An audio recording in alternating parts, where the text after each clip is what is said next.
Well, it won't matter. It's going to be horizontal anyway. But unfortunately, I have a different idea about this. You see, there's a fundamental flaw in how you think these bacteria move.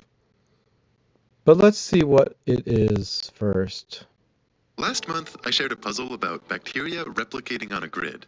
We start with just one cell at the origin, and at any point, if the spots one above and one to the right of that bacterium are empty, then it's allowed to replicate, populating both of those spots, leaving the previous spot it was on unoccupied.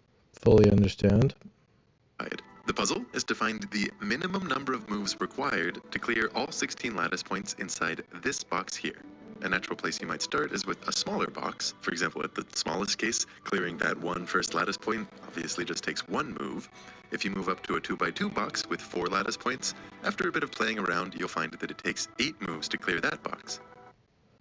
According to that logic, it is a leap forward, which means you have to go on an exponential. So you might be thinking, what's this pattern? Could it be something related to powers of 2? But No, not powers of 2. Clearly not. Let's listen to it one more time. Last month, I shared a puzzle about populating both of those spots, leaving the previous spot it was on unoccupied. The puzzle is to find the minimum number of moves. We started with 2, and we went to 8. Now, what's the relationship between 2 and 8? It's not powers of 2. I'll tell you that much. It's 4 times the original amount. Or or if you were to really think about it, you went from 2 times 2, which is 4, to 2 times 2 again, which is 8. Now, can you intuit this? Required to clear all 16 lattice points inside this box here. A natural place you might start is with a smaller box. For example, at the smallest case, clearing that. So we start with 1. So it only needs to do a single move, even though it produces 2 offspring. And because there is nothing there, it obviously takes 1 move.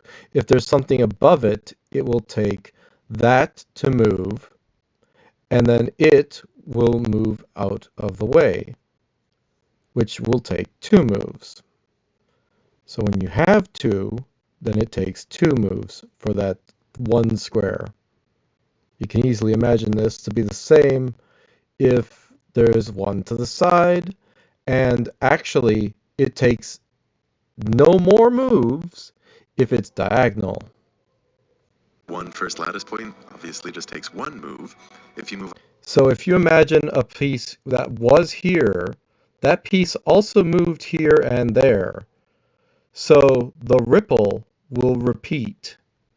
And then it's going to bump into itself because they are both leading towards the same spot. That's the key. There's something that locks it there. So you need to think of even more moves that would have been required. But there is a way of analyzing how this operation truly works. Up to a 2x2 box with 4 lattice points. After a bit of playing around, you'll find that it takes 8 moves to clear that box. So a 2x2 box, because of the original position being in the center, in the 0, 0 instead of 0, 1, 1, 1, and 1, 0, we end up with 0, 0, and then it goes.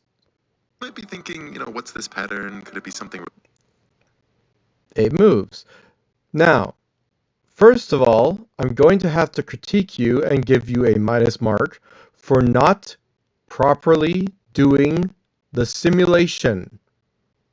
This is a false simulation of what would happen. Let me explain. Let's go back.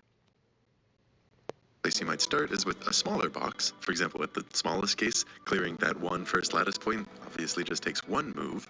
If you move up to a 2x2 box with 4 lattice points, after a bit of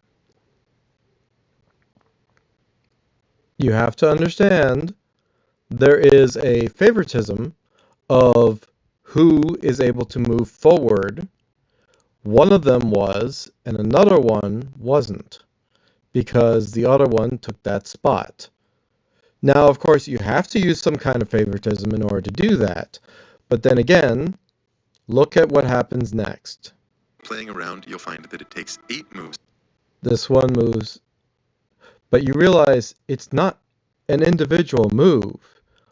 All of them at every stage would be progressing one more step if they can. So none of the ones on the bottom can because there's something above it. So this one would be moving here. This one would also be moving here. And what you could rule is that the only reason why there is one here is because both of them led to a result offspring. Otherwise, you can get stuck, halted, unable to progress. You're making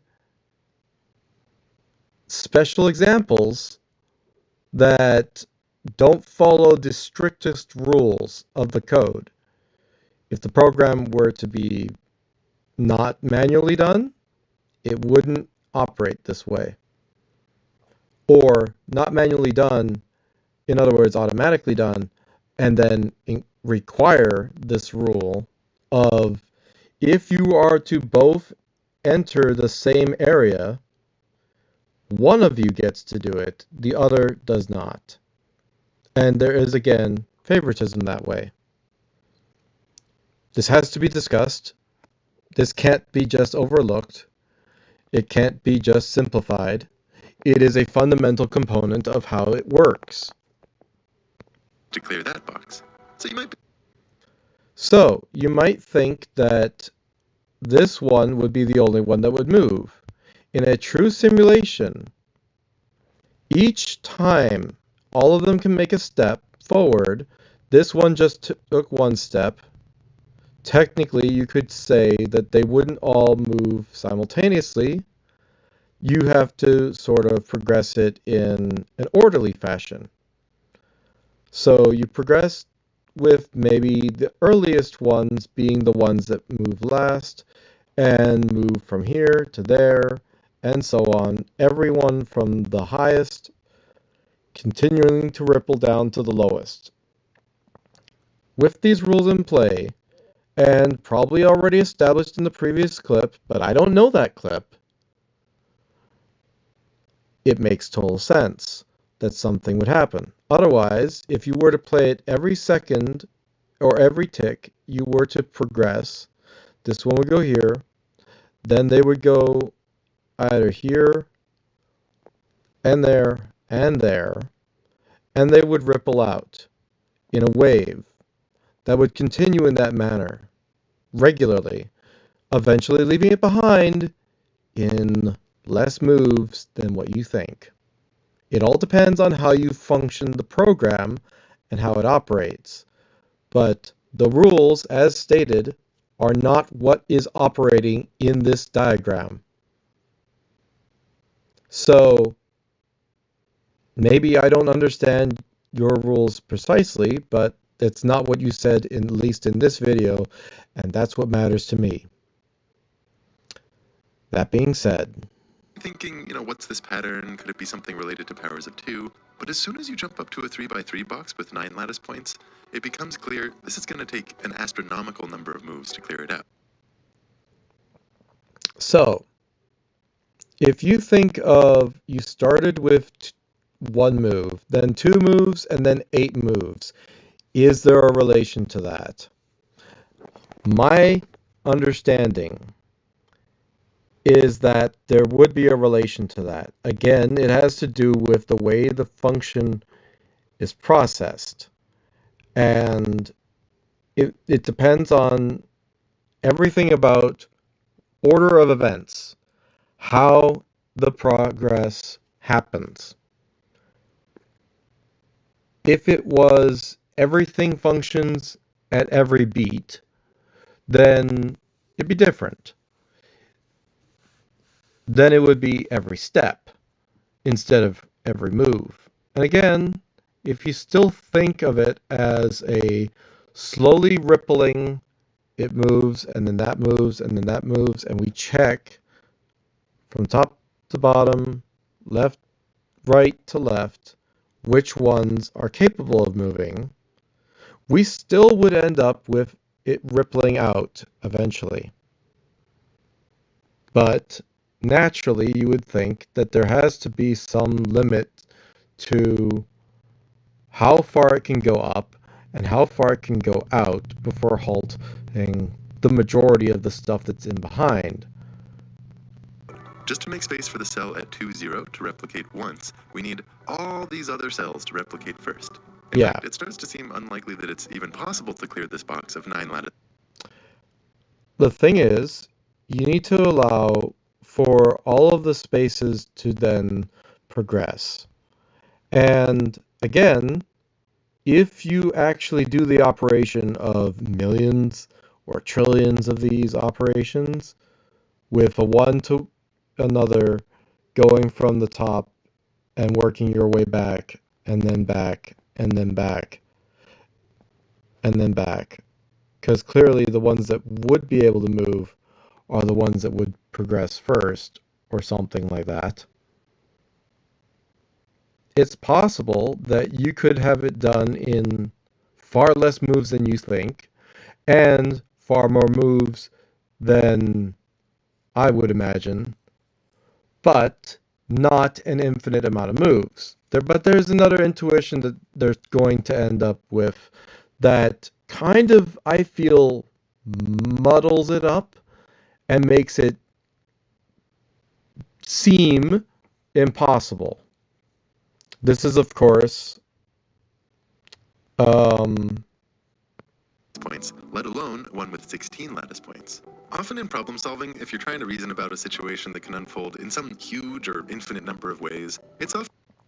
Now, if you can imagine having to move all these spaces and everything else, the moment that you start going to the second square, you're not just working with stuff in the second square, the third square, the fourth square, fifth squares. You have exponentially gone from 1 to 2 to 8, and then suddenly into something that already has occupied spaces, or the number of squares, even starting from the beginning, and then you progress it. How it will evolve until it has removed all of these spaces, you have to then consider that you're moving from an area that includes not just one space or two by two spaces, but you're working with something that will evolve into an extreme amount of space. It's like tree of three or some nonsense, gigantic number, right? But these numbers aren't infinity. The process expands outwards and upwards, and it continues. But if you were to allow your brain to forget about values, numbers, and mathematics and simply progress the system in a geometric way, then you would understand, even with a step-by-step process instead of a everything moving at the same time process like I originally thought it was going to do, which it doesn't. What you'll find out, if you push it really far, it will in fact have to. It is required that it will open it up. It's just that it will open it up after you have moved billions of squares in the x-axis and billions of squares in the y-axis times each other, so billion cubed and more, and you will eventually clear it. But no one's going to process billion cubes. They feel like it's impossible. because of what they're going to say later. Helpful to find some quantity that always must remain the same, no matter what choices are made. In this case, I don't like that idea. if you think about how each replication moves you from one of these diagonal lines to Right. its neighbor on the right, then because each replication turns one cell into two, you might think to count the total number of cells with a weight, where each line has half the weight of the preceding one. So for example, the point at the origin has a weight of 1, all of the points on this line have a weight of 1/2, so after the first replication, the total weighted sum of the cells stays fixed at 1, and more generally, with the weights as we have them labeled here, any move that you make doesn't change the total weight. So no matter what you do, the weighted sum of all the bacteria on the grid has to stay fixed at where it started, namely 1. So, in order to clear a box, you need the sum of all... Unfortunately, the actual geometric way that it progresses doesn't always equal 1. And doesn't need to always equal 1.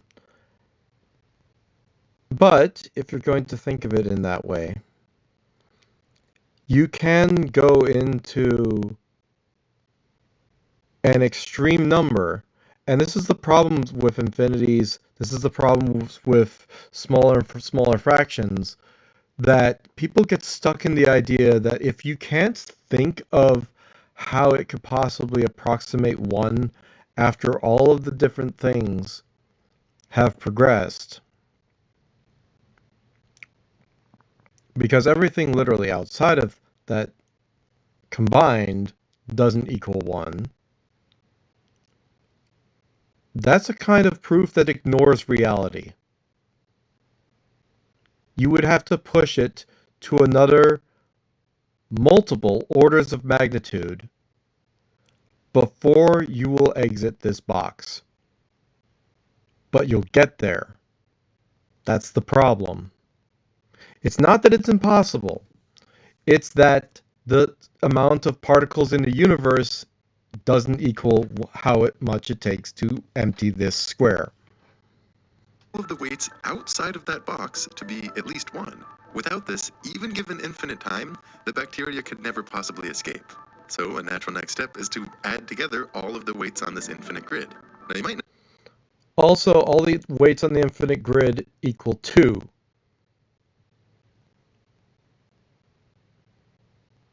We've seen that in another video that talks about all of the different subsequent halves that you can have somehow equaling to 2, or approximating 2. So that's something that I think maybe you didn't remember, but I did. So that 1 plus a half plus a quarter and so on converges to 2. This oh, you did just say that. Great. Somehow I forgot.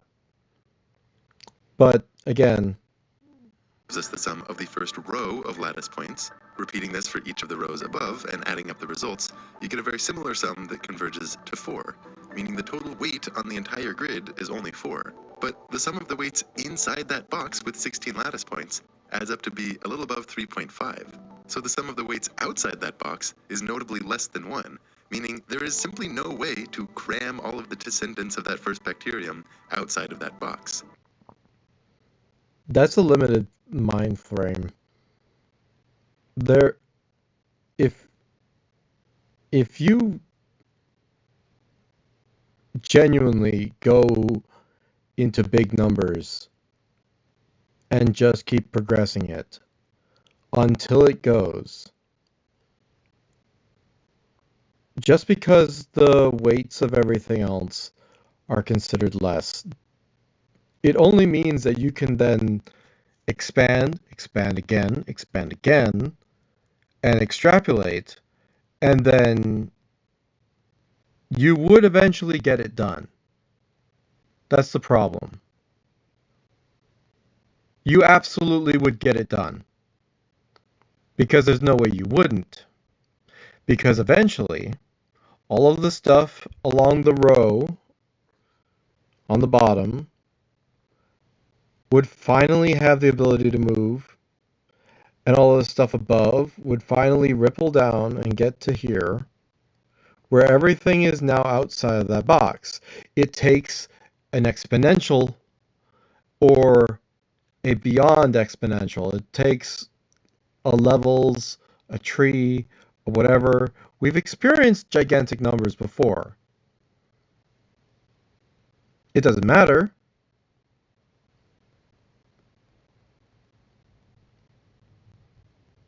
Because again,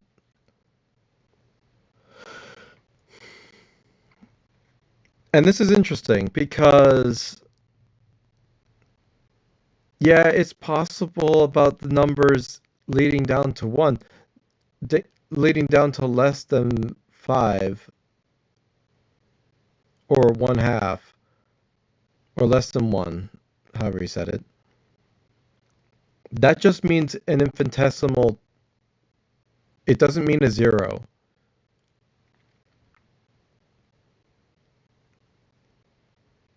I progress it far enough, just in my mind, that it pulls all the way until eventually it just keeps moving. And the thing is, you can't like visually think about it. You can't like simulate this. It's not computable, but it's imaginable. That's the problem. People get too stuck on it's an infinitesimally small number, like pico versus the largest thing in the universe, or Planck scale versus the largest scale of something in the universe. And the difference between that and then also the smallest amount of time versus the largest amount of time and the scale of that. Or tree 15. I don't care. I really don't care if it's tree 2000. It'll happen eventually.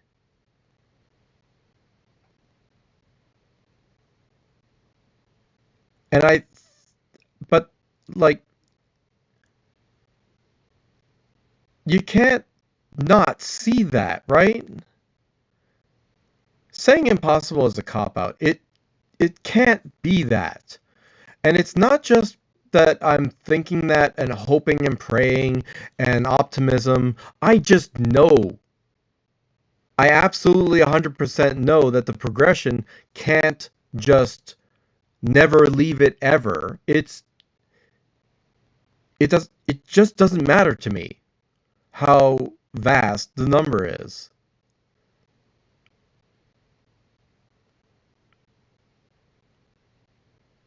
There's no natural log of like the sum of or the limit of all fractions. Yes, even given infinite time, you think that all of the numbers, you get caught up on numbers. The function is eventually it must progress away. That is just the operation and how it functions. So the answer has to be not impossible. Simply because of the definition of the function. The weighted system is blinders. It's possibly an attempt of being able to estimate the full number, but in that, you have to think of like how many numbers of pi are there? How many digits in the biggest number or whatever else we've already considered? We've considered numbers that have a Google digits in them, and then a Google other gigantic. I've been not impressed by any big number ever, and I've seen the Google Gone, or whatever it is. That number file said with the shapes and the Google sided shape and the googly sided shape or whatever it is.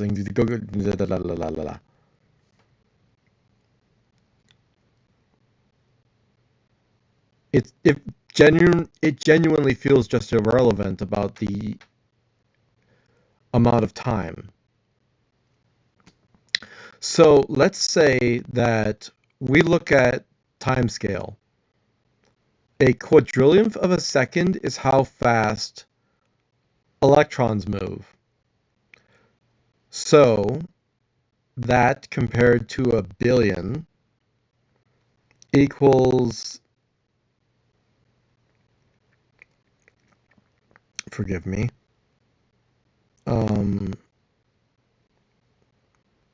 a billion is actually 3 sets of zeros, so you have to go up from quadrillion to another 3 sets, so septillion.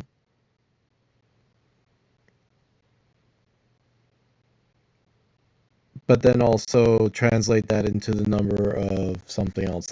And I missed a few steps about how to translate it from seconds to minutes to hours to days to years, and then to billions of years, trillions of years, quadrillions of years, the heat death of the universe. I don't really care how many times the universe bounces in and out of existence before this is solved. It will happen. That's my framework. And if you say it won't happen, you're wrong. I'm sorry. That's just how it is. You just are wrong.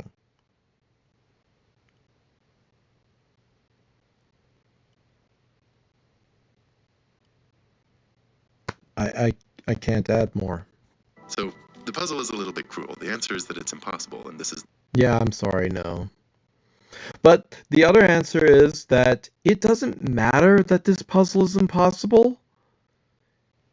Also, there's like no destruction of process. So like if there's something above or beside, it'll delete it or something. None of that happens. So it just is move, multiply, and multiply and multiply. Powers of 2, yeah, no, not really, because it also includes a lot of stuff in progression moving one step, and then the next step, and then the next step, which is like this, and then that.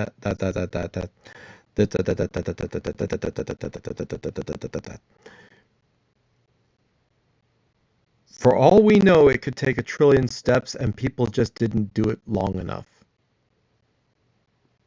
And it's not even close to tree 3 or whatever the hell you want to think of that is the biggest numbers in the universe. The question is, are you going to lay it to rest?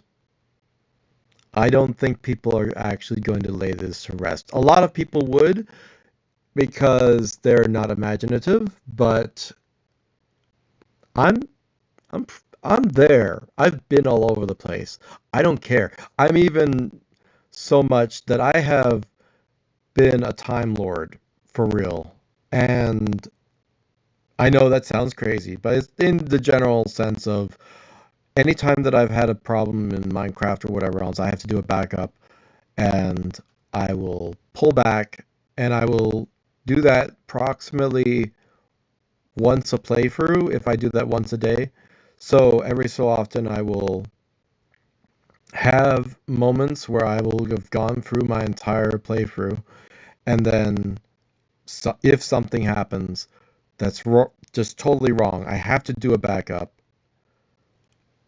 before that happens, or I lose all of that progress. And then if I then have to go through all of that again, I then end up with, like, first of all, my map memory, for some reason, in these mods doesn't delete. So everywhere that I've been, I know about, even though I'm reverted time. I haven't checked this on Hytale, but in Minecraft mod packs, it's done that, where the map is saved somewhere other than the save file for the player. So map data is persistent in the save file for some reason. So it thinks that it's still the same time as the last time you were on. And it's ridiculous that it's not inside of that same folder. But I only copy the main folder, not the map folder also for some reason, because I don't know where that is. It's a separate thing. And so all that information is there for me. So I know where the mines are, where the relics are, where all of the different ships are, all of these other locations I can find. The ruin portal, whatever you can think of. A village, bunch of waystone positions. And I have to go there again, and I have to reload those informations, and then I find the same loot that I found simply because of, errors happen, glitches happen, corrupted save files, whatever you want to think of, dying inopportunely, losing something I didn't want to lose. And so I revert time, and then I come back, and I get the things that I'm missing. And usually I progress time differently in the next iteration than I did the first time. Sometimes it's the exact same thing, which is crazy. And then I have the memory of, am I here? Am I doing this thing? And I almost jumped off a cliff once before I even reverted time, because I knew I was going to have my future self. In reality, the me in the future has a jetpack in that game. So I knew I could just fly off. No, I wasn't there yet. I don't know how that kind of reversion of time works, but I experienced it. Also, I've been experimenting a lot with using my subconscious to solve Sudokus. I don't let myself think of the Sudoku solving sometimes, because if it gets too powerful and too much, I just let my brain kind of turn off and just pick a sequence. Not exactly what I would call a binary, but a sequence, which is like if an entire section or row, imagine this is Sudoku. So I have all these numbers, and I could pick this one, that one, that one, that one, that one, all these different positions without knowing that they go there. I would say this has to be the 5. This one has to be the 4. This is the 7. This is the 8. Okay? I know all those, not as I actually know them, but I am just putting stuff in there. My subconscious already figured it out. And I solved the puzzle in less time because Stab in the Dark just randomly put a sequence in there. How often do I have to keep doing that before it becomes like magic? It's crazy. But before you think I'm too insane, please understand your brain is great at understanding patterns. We already know this. It's also really good at doing mathematics. If I could ask my subconscious how long it will take to do this, my subconscious would be able to know that, or not my subconscious, but all the other processes that are automatic in my body and my brain, they have an answer for this. I don't, because it's not on a conscious level that I have all of this. It's all of the other processes of intuitively how to extrapolate the process enough that if you go to the ends of multiple timelines or whatever, something, you'll get to an answer. And I just know it's not 0. It's not impossible. It's just infinitely, it's a massive number, not even close to infinity. There is an upper bound, but it's not close to infinity. Infinity is not something we should aspire to. Impossible is not something this puzzle can ever achieve. It's just another order of extreme magnitude, which has nothing to do with exponents. It has to do with everything about a limit for all the positions that it can go into, and then imagining all of those positions having to move, how many steps would it take?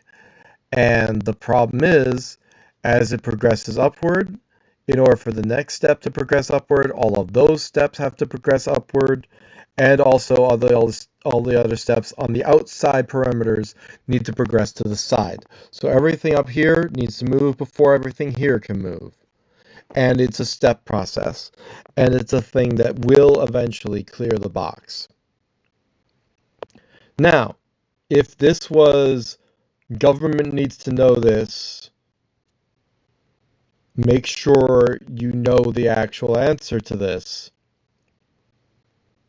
we would have to invent certain numbers of how big this number is to represent how big it, and the number of steps that it would take to do it.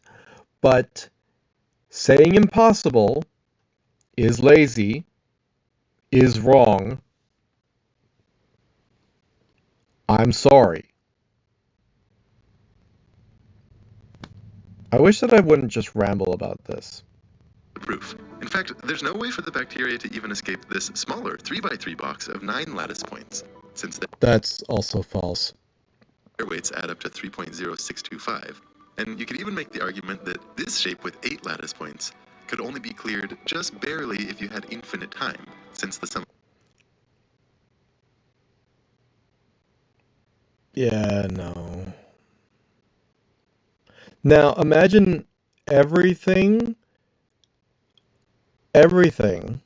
okay, let's step back a little bit, because eventually you have like a bigger grid.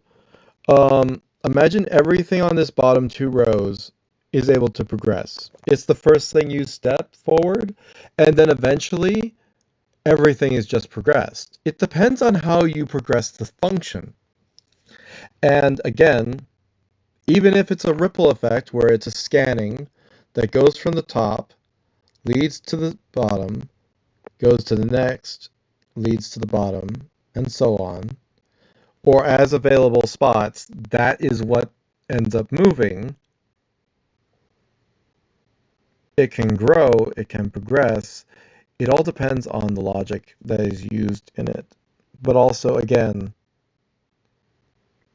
I'm sorry, no, you can't say impossible. I find that to be false. Last month, I checked. So the puzzle is a little bit cruel. The answer is that it's impossible, and this is the proof. In fact, there's no way for the bacteria to even escape this smaller 3x3 box of 9 lattice points, since their weights add up to 3.0625. And you realize 3.0625, all the other steps leading up to that, and then you have to then know the positions of where you got to that point, and then progress it another time in an exponential way, or whatever, order of magnitude way. It's a better phrasing. Exponential is too small. Order of magnitude way. To then move all of that other stuff out of the way, which would take it multiplied by itself, and then it would eventually move. And knowing that it's a it multiplied by itself, how many multiplies will you require to then get to this? And we can find that answer actually. Unlike, well, no, I like this because it's an idea, it's out there, it kind of is progressing correctly and whatever else.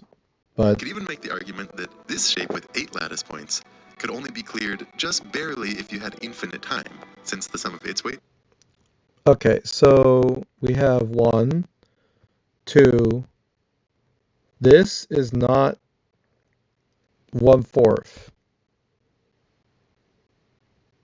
The question is, why would you reduce it by into a fourth? These are 3 positions. That doesn't equal 1. Would these not be instead be better represented as 1/3? Because there are 3 positions along this line. Take the number that you have, and obviously that is the number that you would divide it by. So this would be 1/4, this would be 1/5, 1/6, and so on, instead of this way for some reason.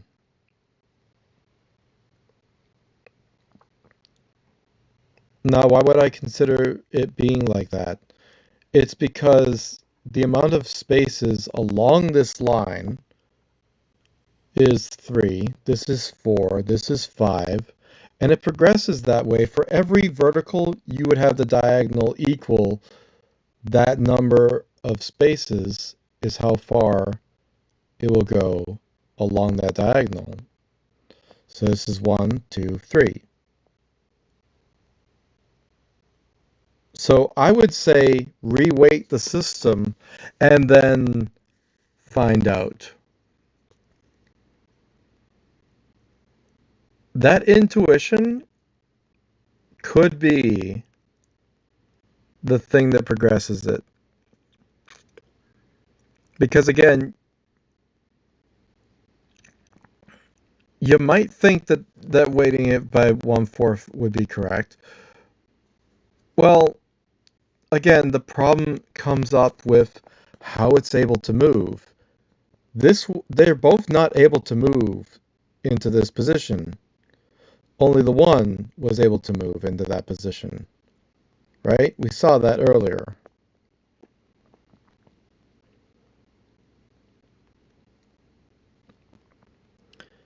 And it progresses like that. And then the one in the 1/4 position on 1/1 will then move to the 8th positions. And then other ones will move after that. This one's already empty.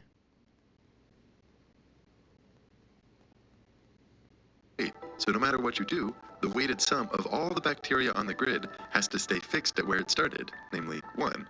So, I don't really want to think of the weighted sums. I want to progress the bacteria.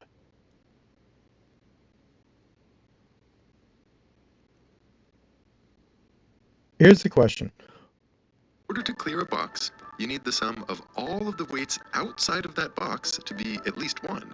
Without this, From this position where it's at, which one is the next one to move? It's either 3, 3, or it's 4, 2, right? If it's 3, 3, they can move here and here, right? And then this space is empty, so they would move here and here after that. This space is already empty, so it would move here and here, and so on. In infinite time, the bacteria could never possibly escape. So a natural next step is to... It's funny that you already have it in a simulation that led it to have that space that you said couldn't happen. It was empty. So what actually led to that conclusion? You're already below infinite? That's kind of curious. Step is to add together all of the weights on this infinite grid. Now you might know that 1 plus a half plus a quarter and so on converges to 2. This gives us the sum of the first row of lattice points. Repeating this for each of the rows above and adding up the results, you get a very similar sum that converges to 4, meaning the total weight...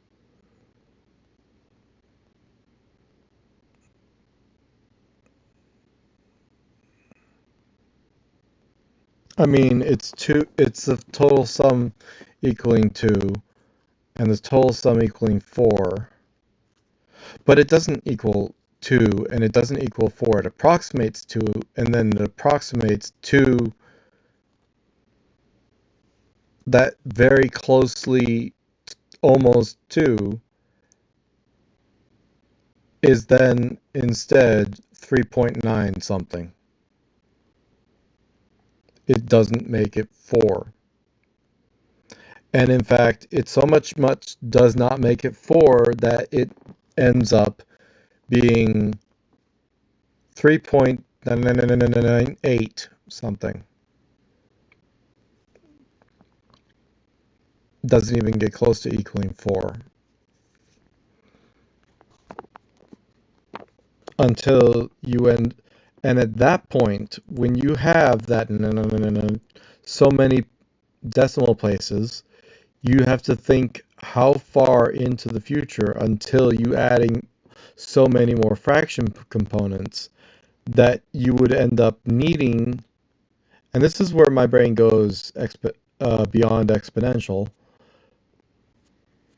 You then take that fraction part and you say, what massive amount of dots does it take with lower and lower fractions to equal the 1 trillionth or whatever, or the 1 with 100 zeros and then 9, to make that 100 zeros or 9 to equal 100 zeros, not into instead of 9, make that to progress to another 1. Or 100 with trillions of 9s and an 8. How much to progress that 8 to a 1, and how much to progress that 8 from 8 to 9, and then from 9 to finally equaling 2. And the answer to that is, it obviously doesn't seem like it ever would.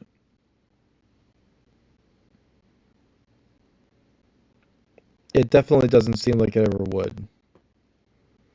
But here's the thing. It's infinity.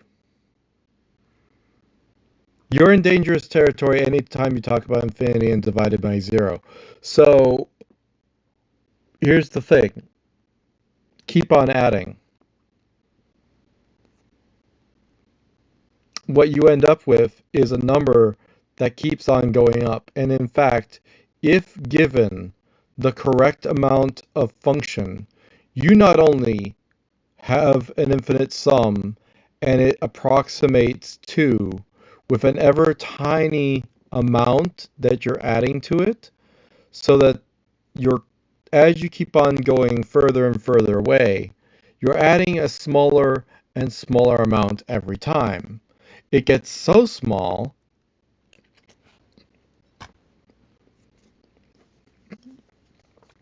that it seems like nothing. Now, this can be plotted where the number just keeps on reaching lower and lower and lower.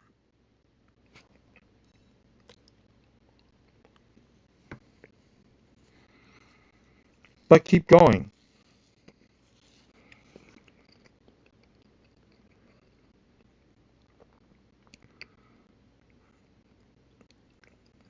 Every time that you move a decimal place over, you only increase it by that decimal place and a 1. Every time that you move a trillion decimal places, you move that decimal place that you just moved and said that's a 1, then it becomes a 2. Why? Because everything that has been adding on, because it keeps on being added on, this is the real struggle with infinity. Because it keeps being added on, regardless of its value, it keeps on adding something. That 1 adds another 0, and then adds another 1, and then adds another 0, adds another 1, adds another 0, adds another 1, or something. Or adds another trillions of zeros and then a 1, or adds another trillions of zeros and then a 1, and adds another trillions of zeros and then a 1.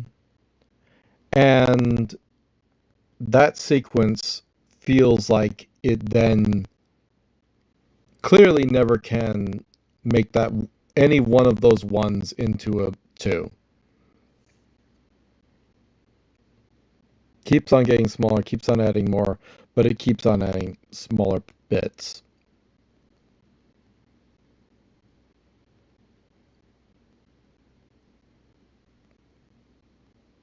My brain is kind of seeing it. Keep on adding another trillion zeros, and then add another 1.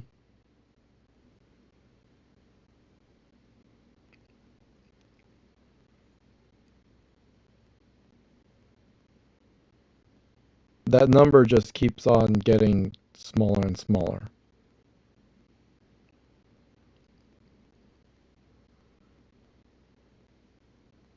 Again, the problem with sums like this and the process actually progressing is that it is a function. And it doesn't matter how small the parts are. Eventually, all the other small parts will equal into one of these is going to move. And then the next one is able to move. And then the next one. And the next one. Another oodles of numbers expand and then expand and expand and expand with order of magnitude, order of eons. It will eventually expand. Each time you make one of those steps forward, it's another epoch. Each time you make the next step forward, it's an epoch to the power of certain number of epoch worth of something else. Imagine that you have a shape. And it doesn't just grow. So, again, try to figure out, first of all, the relationship between 1, 2, and then 8. What does that relationship look like to you? A one-dimensional shape has the answer is 1. It just takes 1 move to go away, right? A two-dimensional shape takes 8, right? Where did we start that?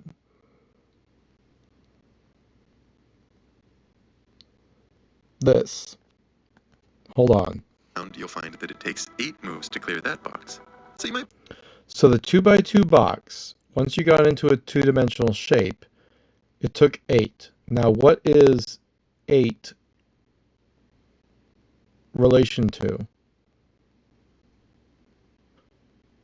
8 is the number of points on a cube.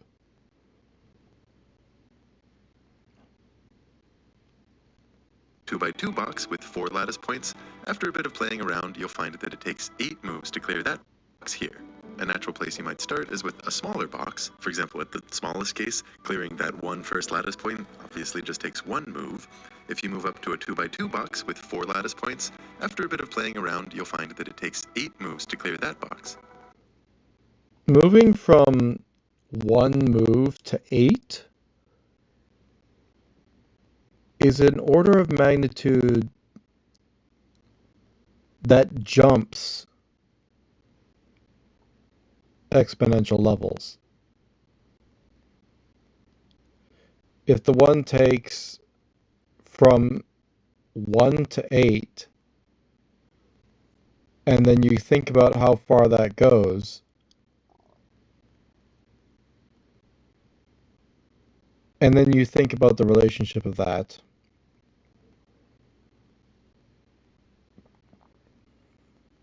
and how many things are on the board after all of that, how many moves each one of those will have to take. Because first you were just moving 1, and then 2, and then eventually... So you might be thinking, what's this pattern? How many are on the field? Well, it's not 8. That's 9 blobs. It took 8 moves. You ended up with 9. That obviously makes sense. The last one became 2. So for every move, technically,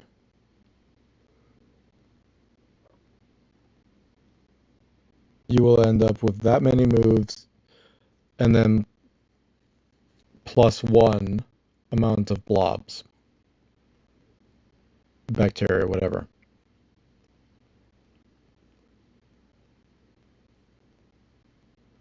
So now you're starting with 8.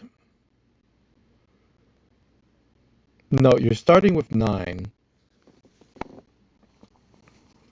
And then you have to progress it forward until the 9 have moved out of that next square.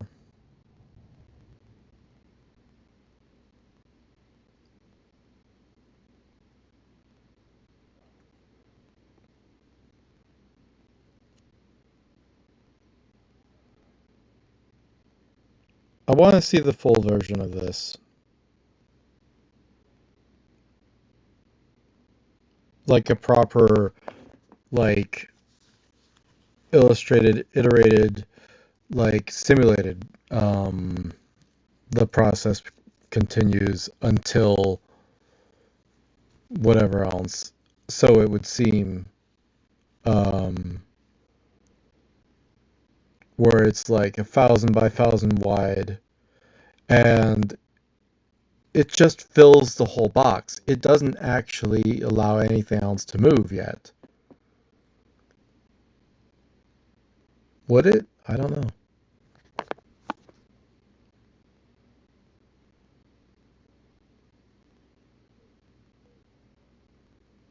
But I don't agree with the approximation that it's similar with, um, or that it can be generalized to being this thing with the weights.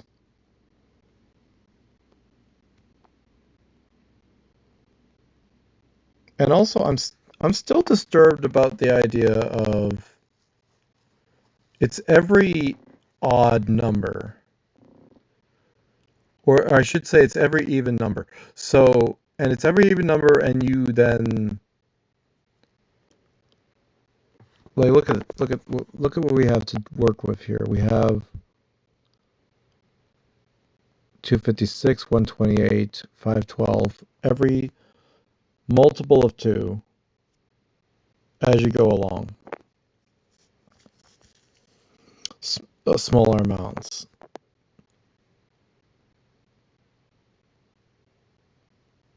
Again, I don't care about the weights system. I care about the process. But the weights system might give you an intuition about how long it takes. But again, I've been analyzing this for all this time. It is not impossible. It is just an extreme number. It is obviously anyone who's like genuinely like, okay, well, I'm going to just push it until it actually moves. And be like, okay, well, what does it take to make the next thing move? And then you can make some generalizations about how big the thing has to be before it moves, and the epochs that have to take place before it moves. This fraction idea is the wrong way to think about it. Although it is.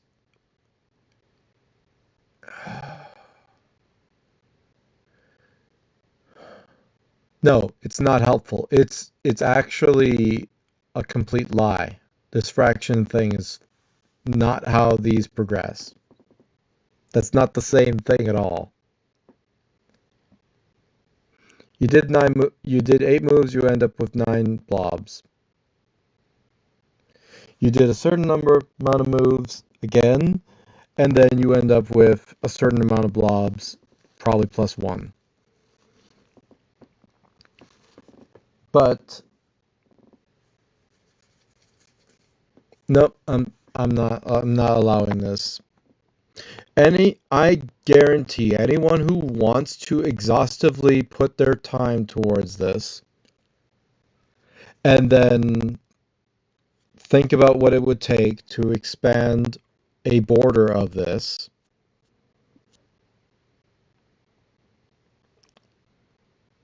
in the trillions or whatever else. Simply do an iteration of, well, for that trillion, it has to then move this many number of times, multiplied by this many number of times, and the number gets big. But there is a way, and a different and more better way of thinking about how the number expands. And when you properly do that expansion, then you can multiply, multiply, multiply instead of thinking of fractions, because the fraction things is going to hurt you. It will give you a false answer, and I'm sorry, that's just not reality. Right?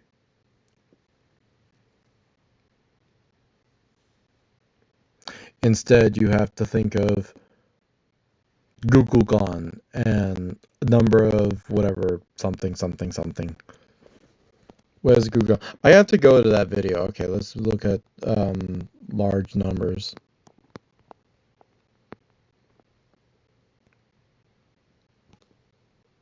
Blah, blah, blah. This was fun.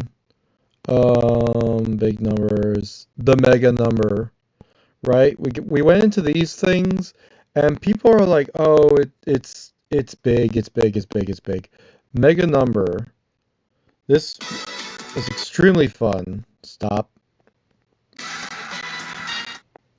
Big numbers, Brady. The frickin'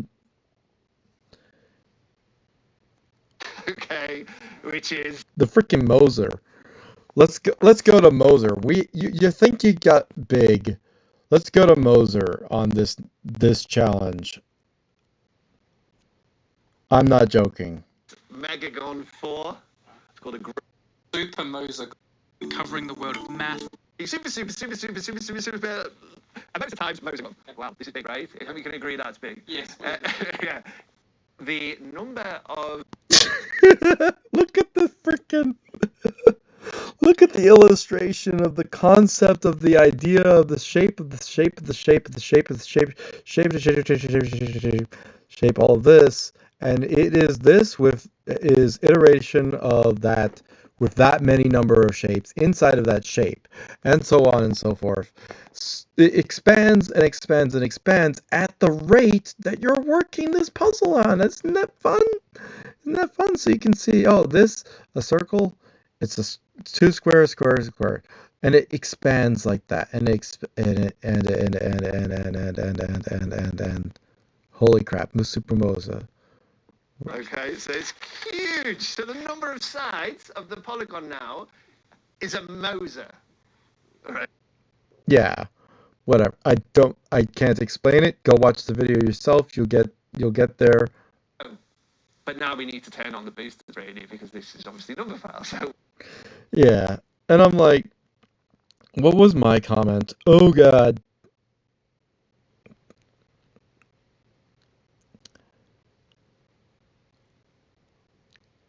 I don't know why I said a song called Tetration. Anyway, I was like the number to the its level of thing. I went far with it. And I was like, oh, I thought of Arrow. Wait, no, it's not arrows. Oh, wait, this is a open question? Excuse me? You can understand the titration,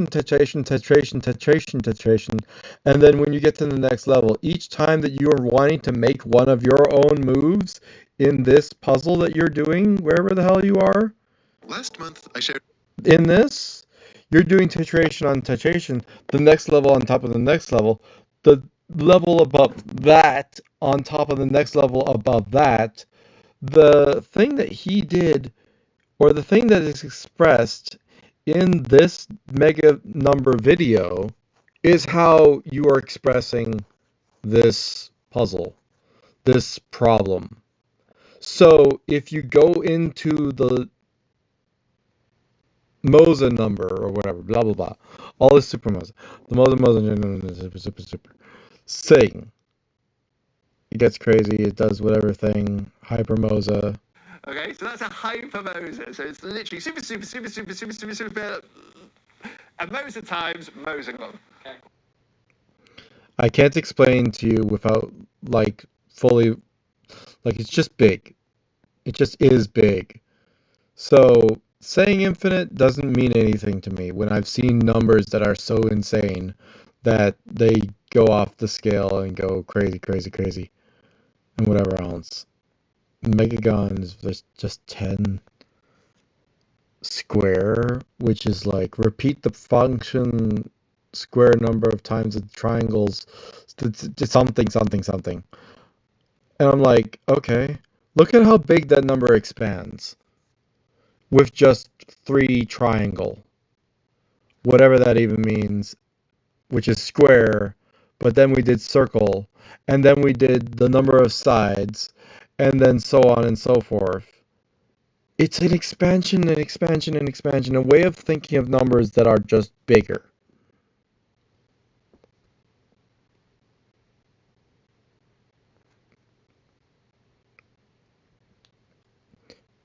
Get back to me when you have